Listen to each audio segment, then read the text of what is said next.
Hello everyone, this is Sumner's Reptiles, and I'm back with a care video on Crested Geckos. I'm just going to start off by saying Crested Geckos are great beginner animals, and they're great advanced keeper animals. They're such beautiful geckos that have great personalities.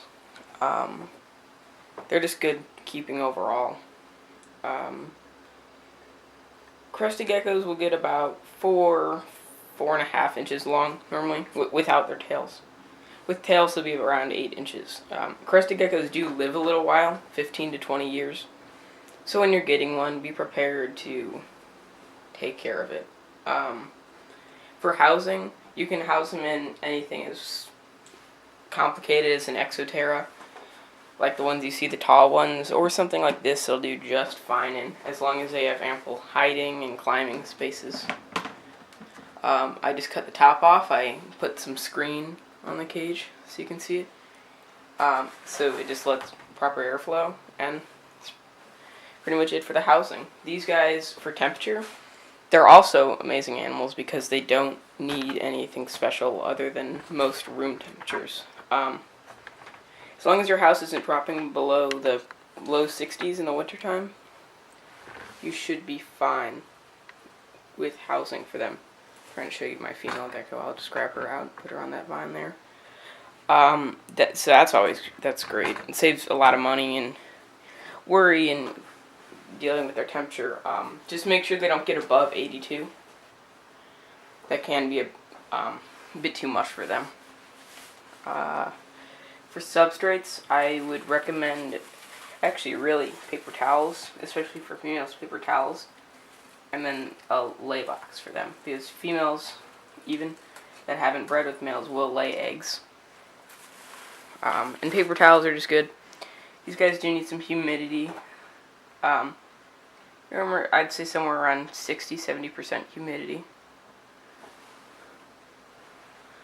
That's my girl right there.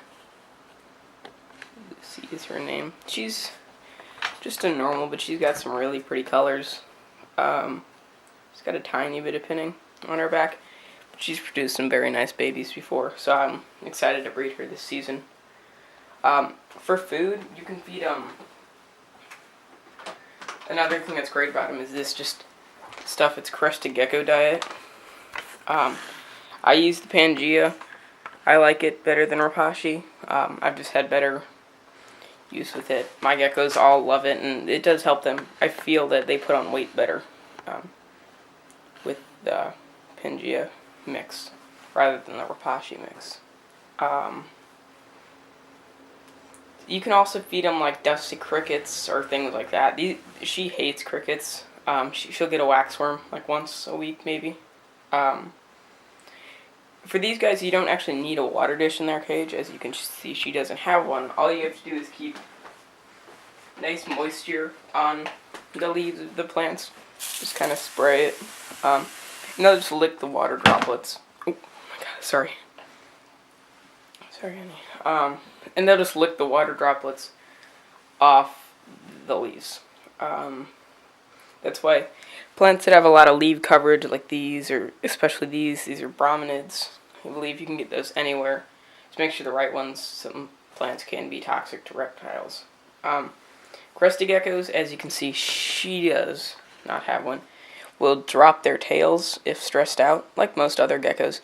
But what's special about these guys is they will not regrow them.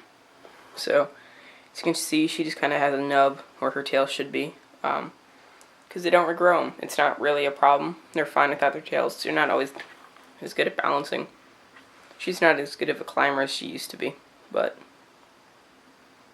she's fine. And they'll lose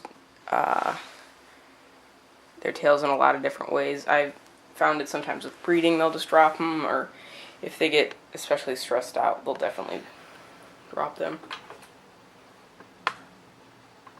That's her right there. These guys are very ample climbers, so make sure they get plenty of climbing space. They're pretty sweet guys. Handling is fairly easy. When they're little, they can be a bit jumpy, but over time, the more you work with them, the better they'll be for that kind of stuff. As you can see here, she is super tame. She's one of my most tame crested geckos, actually, if that's a word, most tame.